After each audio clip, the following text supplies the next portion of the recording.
ज्ञान motivation trick में आपका स्वागत है। वीडियो को लाइक करके सब्सक्राइब जरूर कीजिएगा। चलते हैं वीडियो की ओर। बिंबिसार। मगध के राजा बिंबिसार की राजधानी राजगीर थी। बिंबिसार गौतम बुद्ध के सबसे बड़े प्रश्रयदाता थे।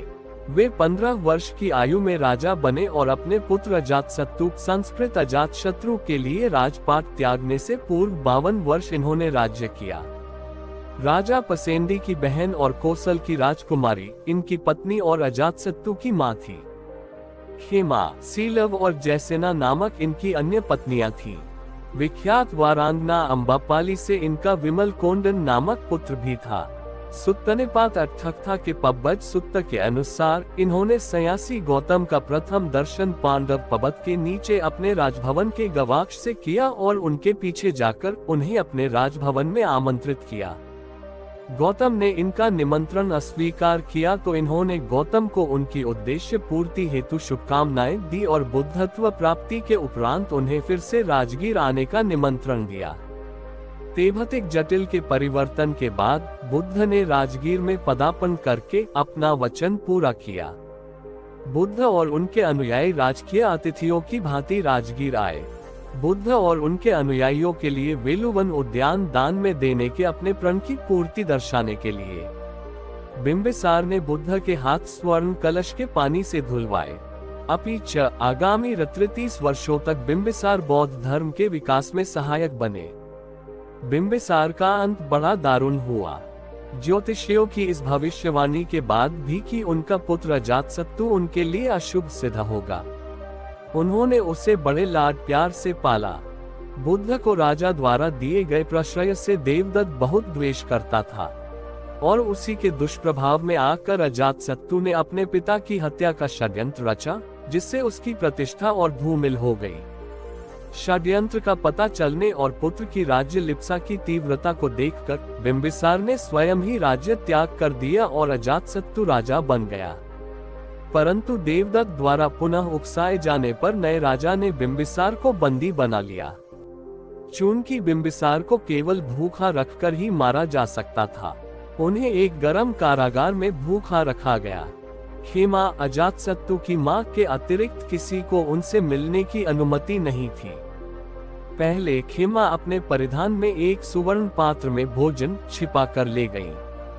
उसका पता चलने पर वे अपने पात्रान में भोजन छिपाकर ले गईं।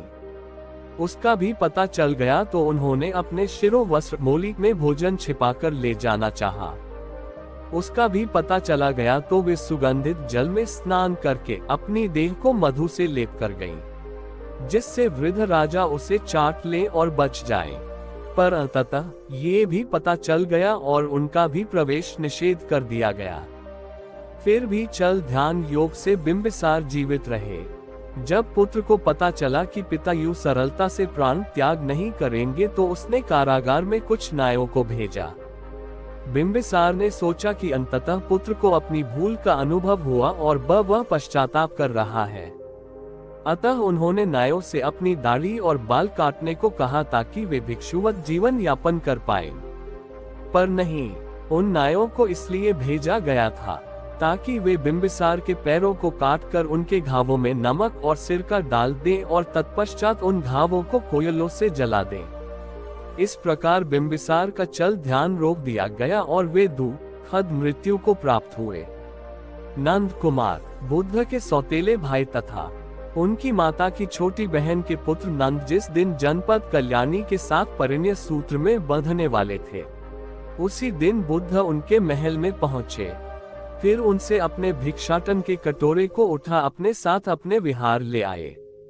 विहार लाकर बुद्ध ने उन्हें भी भिक्षु बना दिया। नंद ने भी भिक्षुत्व स्वीकार किया, किंतु उनका मन बार बार जनपद कल्याणी की ओर खींच जाता था। एक दिन बुद्ध नंद को हिमालय की सैर कराने ले गए। वहां उन्होंने एक जली हुई बंदरिया का मृत शरीर देखा। नंद से पूछा, क्या जनपद कल्याणी इससे भी अधिक सुंदर है? नंद ने कहा, हाँ। तब बुद्ध उन्हें आकाश मार्ग से उड़ाते हुए तावतिंस लोक ले गए, जहां सबक, शक्र, इंद्र और उसकी अपूर्व सुंदरियों ने उनकी आवभगत की। बुद्ध ने तब नंद से पूछा, क्या जनपद कल्याणी इन सुंदरियों से भी सुंदर है? तब नंद ने कहा, नहीं। बुद्ध ने नंद के सामने तब ये प्रस्ताव रखा कि यदि वे भिक्षु की चर्या अपनाएंगे तो उनकी शादी शका की किसी भी सुंदरी से करा देंगे। नंद ने बुद्ध का प्रस्ताव मान लिया। नंद के साथ जब बुद्ध अपने विहार पहुंचे तो वहां उपस्थित 80 भिक्षुओं ने नंद से उनके भिक्षुत्व की प्रतिज्ञा के संदर्भ में प्रश्न किया। तब नंद का मुख लज्जावनत हो गया। वे अपनी पूरी शक्ति के साथ अरहत्व की साधना में जुट गए और अंततः अरहत बनने का लक्ष्य प्राप्त कर ही लिया। जनपद कल्याणी नंदा। बुद्ध के भाई नंद की मंगेतर जनपद कल्याणी नंदा अपने काल की अपूर्व रूपसी थी। उसका नाम जनपद कल्याणी इसलिए पड़ा था कि उसका रूप, लावण्य और शोभा और श्री समस्त जनपद के लिए कल्याणकारी माना जाता था। नंद से उसका प्रगाढ़ प्रेम था और उनसे शादी की आशा में वह फूले न समा रही थी। किंतु जिस दिन वह नंद के साथ परिणय सूत्र में बंधने जा रही थी और अपनी शादी की सारी तैयारियों को निहार पुलकित हो रही थी, ठीक उसी समय उसने नंद को बुद्ध के साथ बुद्ध के भिक्षाटन के कटोरे को लिए प्रासाद से बाहर जाते देखा। फिर बहुत देर तक उनके लौटने की राह तकती रही। देर शाम तक नंद वापस न लौटे। तभी अचानक उसे यह सूचना दी गई कि नंद भी गृहस्थ त्याग भिक्षु बन चुके थे। इस सूचना से जनपद कल्याणी नंदा को गहरा आघात लगा और वह मूर्छित हो गई। जनपद कल्याणी की आध्यात्मिक यात्रा। जब नंद के प्रत्यावर्तन की सभी आशाएं विफल हो गईं, तो शनैः शनैः जनपद कल्याणी इस दुख से उबरने लगी। थोड़े समय बाद उन्हें लगा कि उनका संपूर्ण जीवन व्यर्थ और उद्देश्यहीन हो चुका है। सो उन्होंने संघ में शरण लेने का विचार बनाया। प्रजापति के निर्देशन में उन्होंने सांसारिक जीवन का परित्याग कर दिया और संघ में शरण ले ली। तब तक बुद्ध ने संघ में भिक्षुणियों के प्रवेश की अनुमति दे दी थी। यद्यपि उन्होंने संसार त्याग कर दिया था, पर अपने शरीर के प्रति उनका मोह कम नहीं हुआ था। अपने शारीरिक सौष्ठव का गर्व सदा उनमें पलता रहता। अपिच शारीरिक सौंदर्य सहित अन्य सभी सांसारिक वस्तुओं की अनित्यता को रेखांकित करते बुद्ध वचनों को सुनने की वे हिम्मत न करती। साथ ही उन्होंने ये भी कभी नहीं सोचा कि उनकी अप्रतिम सुंदरता एक दिन धूमिल हो जाएगी। फिर भी एक दिन मठ की अन्य भिक्षुणियों के साथ वे बुद्ध के उपदेशों को सुनने चली ही गईं। बुद्ध ने उनका मन पढ़ लिया था, अतः उन्होंने एक अति लावण्यमय आकृति का निर्माण किया जो उनके सम्मुख उस दिन प्रवचन के समय चंवर डुलाती रही। उपदेश के दौरान भी जनपद कल्याणी अपने लावण्य के प्रति काफी सजग रहीं और इसी विषय में सोचती रहीं। पर जैसे जैसे बुद्ध का उपदेश आगे बढ़ा, उन्होंने अपने को तेजी से बूढ़ा होते पाया और वे वृद्धत्व की चरम सीमा तक पहुंच गईं। उनकी त्वचा पर झुर्रियां पड़ गईं, बाल सफेद हो गए, स्तन लटक गए और अचानक लोगों की अब तक लोलुप आंखों के भाव बदल गए। फिर उन्होंने स्वयं को मृत देखा और देखा कि उनका शरीर मात्र एक मलपिंड है। इस दृश्य ने उन्हें आध्यात्मिक रूप से उन्नत किया और वो एक सोत्पन्न बन गई। बाद में बुद्ध के कायविच्छिन्दिक सूत्र शरीर के क्षरण की प्रक्रिया पर प्रवचन को सुनकर उन्होंने अरहत पद प्राप्त किया। फुस बुद्ध 24 बुद्धों की परिगणना में फुस बुद्ध का स्थान 18वां है। इनका जन्म काशी के सिरिमा उद्यान में हुआ था। इनके पिता का नाम जयसेन था, जो एक कुलीन क्षत्रिय थे। मनोरथ पुराणी के अनुसार उनके पिता का नाम महेंद्र था। उनकी एक बहन थी और 3 सौतेले भाई। इनकी पत्नी का नाम किस्सा गौतमा था, जिससे उन्हें आनंद नाम के पुत्र रत्न की प्राप्ति हुई थी।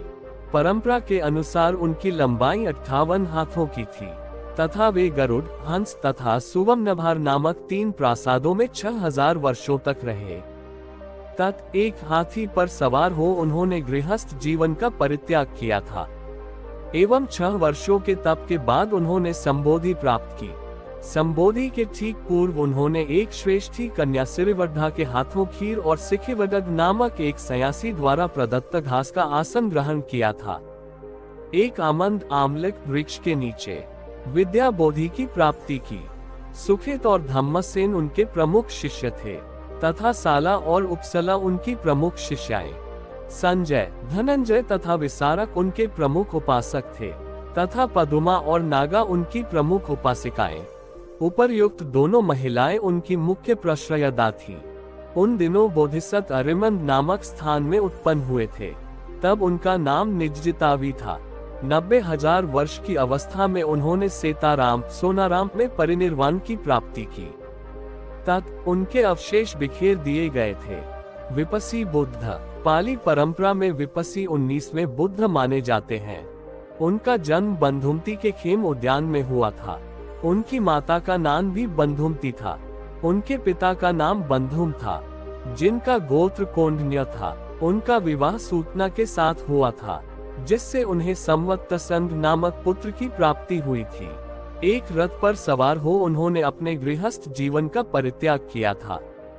तत् 8 महीने के तप के बाद उन्होंने एक दिन सुत्सिनसेट्टी की पुत्री के हाथों खीर ग्रहण कर पाटली वृक्ष के नीचे बैठ संबोधि प्राप्त की। उस वृक्ष के नीचे उन्होंने जो आसन बनाया था, उसके लिए सुजात नामक एक व्यक्ति ने घास दी थी। संबोधि प्राप्ति के बाद उन्होंने अपना पहला उपदेश अपने भाई संग और अपने कुल पुरोहित पुत्र लिस को खुयमित्रदाय में दिया था। अशोक उनके मुख्य उपासक थे, तथा चंदा एवं चंदमिता उनकी मुख्य उपासिकाएं थी। पुनः एवं नाग उनके मुख्य प्रश्रयदाता तथा सिरिमा एवं उत्तरा उनकी प्रमुख प्रश्रयदाता थी। 80,000 वर्ष की अवस्था में वे परिनिवृत्त हुए। विपसी बुद्ध के काल में बोधिसत्व अतुल नामक नागराज के रूप में जन्मे थे। तब उन्होंने विपसी बुद्ध को एक रत्न जड़ित स्वर्ण आसन प्रदान करने का गौरव प्राप्त किया था। भीष्म प्रतिज्ञा। एक बार हस्तिनापुर के महाराज प्रतीप गंगा के किनारे तपस्या कर रहे थे। उनके रूप सौंदर्य से मोहित होकर देवी गंगा उनकी दाहिनी जांघ पर आकर बैठ गईं। महाराज ये देखकर आश्चर्य में पड़ गए। तब गंगा ने कहा, हे राजन, मैं जहनु ऋषि की पुत्री गंगा हूँ और आपसे विवाह करने की अभिलाषा लेकर आपके पास आई हूँ। इस पर महाराज प्रतीप बोले, गंगे, तुम मेरी दाहिनी जांघ पर बैठी हो। पत्नी को तो वामांगी होना चाहिए। दाहिनी जांघ तो पुत्र का प्रतीक है, अतः मैं तुम्हें अपने पुत्रवधू के रूप में स्वीकार करता हूँ। ये सुनकर गंगा वहां से चली गईं। अब महाराज प्रतीप ने पुत्र प्राप्ति के लिए घोर तप करना आरंभ कर दिया। उनके तप के फलस्वरूप उन्हें पुत्र की प्राप्ति हुई, जिसका नाम उन्होंने शांतनु रखा। शांतनु के युवा होने पर उसे गंगा के साथ विवाह करने का आदेश दे महाराज प्रतीप स्वर्ग चले गए। पिता के आदेश का पालन करने के लिए शांतनु ने गंगा के पास जाकर उनसे विवाह करने के लिए निवेदन किया। गंगा बोली, राजन, मैं आपके साथ विवाह तो कर सकती हूँ, किंतु आपको वचन देना होगा कि आप मेरे किसी भी कार्य में हस्तक्षेप नहीं करेंगे। शांतनु ने गंगा के कहे अनुसार वचन देकर उनसे विवाह कर लिया। गंगा के गर्भ से महाराज शांतनु के 8 पुत्र हुए, जिनमें से 7 को गंगा ने गंगा नदी में ले जाकर बहा दिया और अपने दिए हुए वचन में बंधे होने के कारण महाराज शांतनु कुछ बोल न सके। जब गंगा का 8वां पुत्र हुआ और वह उससे भी नदी में बहाने के लिए ले जाने लगी, तो राजा शांतनु से रहा न गया और वे बोले, गंगे, तुमने मेरे 7 पुत्रों को नदी में बहा दिया, किंतु अपनी प्रतिज्ञा के अनुसार मैंने कुछ न कहा। अब तुम मेरे इस 8वें पुत्र को भी बहाने जा रही हो। मैं तुमसे प्रार्थना करता हूँ कि कृपा करके इसे नदी में मत बहाओ। ये सुनकर गंगा ने कहा, राजन, आपने अपनी प्रतिज्ञा भंग कर दी है, इसलिए अब मैं आपके पास नहीं रह सकती। इतना कहकर गंगा अपने पुत्र के साथ अंतर्ध्यान हो गई। तत्पश्चात महाराज शांतनु ने 36 वर्ष ब्रह्मचर्य व्रत धारण करके व्यतीत कर दिए।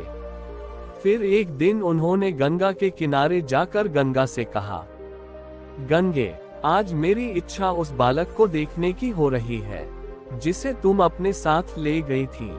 गंगा एक सुंदर स्त्री के रूप में उस बालक के साथ प्रकट हो गई और बोली, राजन, यह आपका पुत्र है तथा इसका नाम देवव्रत है। इसे ग्रहण करो। ये पराक्रमी होने के साथ विद्वान भी होगा। अस्त्र विद्या में ये परशुराम के समान होगा। महाराज शांतनु अपने पुत्र देवव्रत को पाकर अत्यंत प्रसन्न हुए। और उसे अपने साथ हस्तिनापुर लाकर युवराज घोषित कर दिया। एक दिन महाराज शांतनु यमुना के तट पर घूम रहे थे कि उन्हें नदी में नाव चलाते हुए एक सुंदर कन्या दृष्टिगत हुई। उसके अंग अंग से सुगंध निकल रही थी। महाराज ने उस कन्या से पूछा, हे देवी, तुम कौन हो? कन्या ने बताया, महाराज, मेरा नाम सत्यवती है और मैं निषाद कन्या हूँ। महाराज उसके रूप यौवन पर रीझ कर तत्काल उसके पिता के पास पहुँचे और सत्यवती के साथ अपने विवाह का प्रस्ताव किया। इस पर धीमवत निषाद बोला, राजन, मुझे अपनी कन्या का आपके साथ विवाह करने में कोई आपत्ति नहीं है, परंतु आपको मेरी कन्या के गर्भ से उत्पन्न पुत्र को ही अपने राज्य का उत्तराधिकारी बनाना होगा। निषाद के इन वचनों को सुनकर महाराज शांतनु चुपचाप हस्तिनापुर लौट आए। सत्यवती के वियोग में महाराज शांतनु व्याकुल रहने लगे। उनका शरीर दुर्बल होने लगा। महाराज की इस दशा को देखकर देवव्रत को बड़ी चिंता हुई। जब उन्हें मंत्रियों के द्वारा पिता की इस प्रकार की दशा होने का कारण ज्ञात हुआ तो वे तत्काल समस्त मंत्रियों के साथ निषाद के घर जा पहुंचे और उन्होंने निषाद से कहा, हे निषाद, आप सहर्ष अपनी पुत्री सत्यवती का विवाह मेरे पिता शांतनु के साथ कर दें। मैं आपको वचन देता हूँ कि आपकी पुत्री के गर्भ से जो बालक जन्म लेगा वही राज्य का उत्तराधिकारी होगा। कालांतर में मेरी कोई संतान आपकी पुत्री के संतान का अधिकार छीन न पाए, इस कारण से मैं प्रतिज्ञा करता हूँ कि मैं आजन्म अविवाहित रहूंगा। उनकी इस प्रतिज्ञा को सुनकर निषाद ने हाथ जोड़कर कहा, हे देवव्रत, आपकी यह प्रतिज्ञा अभूतपूर्व है। इतना कहकर निषाद ने तत्काल अपनी पुत्री सत्यवती को देवव्रत तथा उनके मंत्रियों के साथ हस्तिनापुर भेज दिया। देवव्रत ने अपनी माता सत्यवती को लाकर अपने पिता शांतनु को सौंप दिया। पिता ने प्रसन्न होकर पुत्र से कहा, वत्स, तूने पितृभक्ति के वशीभूत होकर ऐसी प्रतिज्ञा की है जैसी कि न आज तक किसी ने किया है और न भविष्य में करेगा। मैं तुझे वरदान देता हूँ कि तेरी मृत्यु तेरी इच्छा से ही होगी। तेरी इस प्रकार की प्रतिज्ञा करने के कारण तू भीष्म कहलाएगा और तेरी प्रतिज्ञा भीष्म प्रतिज्ञा के नाम से सदैव प्रख्यात रहेगी। गंगा ने स्वयं का परिचय जहनु ऋषि की पुत्री के रूप में दिया, जबकि वे हिमालय पुत्री थी। मैं अच्छी प्रकार से जानती हूँ कि पाठक अवश्य ये समझते होंगे कि गंगा ने ऐसा क्यों कहा, किंतु ये भी हो सकता है कि कुछ पाठकों को ज्ञात न हो कि गंगा जहनु ऋषि की पुत्री कैसे हुई। अपनी इस जिज्ञासा को शांत करने के लिए अगली कथा पढ़ सकते हैं।